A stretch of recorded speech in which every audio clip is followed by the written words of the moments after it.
नवी मुंबई महापालिकेच्या महापौर आणि उपमहापौर पदाच्या निवडणुकीत भाजपने एकहाती बाजी मारली आहे। आज झालेल्या बिनविरोध निवडीत भाजपच्या सुजाता पाटील यांची महापौरपदी तर दशरथ भगत यांची उपमहापौरपदी निवड झाली। शिवसेना शिंदे गटाने आपले उमेदवार सरोज पाटील आणि आकाश मढवी यांचे अर्ज मागे घेतल्याने ही निवडणूक बिनविरोध पार पडली। नवी मुंबई महापालिकेत भाजपकडे 65 नगरसेवकांचे बहुमत असतानाही महायुतीतील मित्रपक्ष शिवसेनेला सत्तेत सहभागी न करण्याचा दृढ पवित्रा घेतला गेला। परंतु निवडणुकीच्या दिवशी शिवसेनेने महायुतीचा धर्म पाळत अर्ज मागे घेतले।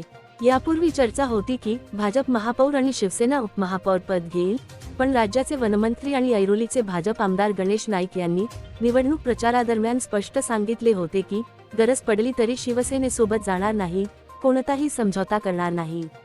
शिवसेनेने माघार घेतल्यानंतरही भाजपने त्यांना सत्तेत सामील न करता पूर्णपणे बाजूला ठेवले। परिणामी नवी मुंबई महापालिकेत शिवसेनेला सत्तेतील कोणतीही जबाबदारी मिळाली नाही। गणेश नाईक यांच्या या केली आणि ठाम भूमिकेमुळे महायुतीतील समन्वयावर प्रश्नचिन्ह उपस्थित झाले आहे।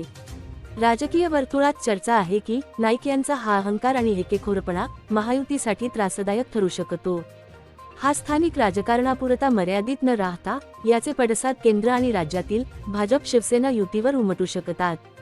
तर भाजपकडून घटक पक्षांना डावलण्याची ही भूमिका कायम राहिल्यास युतीला थेट फटका बसू शकतो। याचा परिणाम पंचायत राज निवडणुकांमध्येही दिसून येऊ शकतो।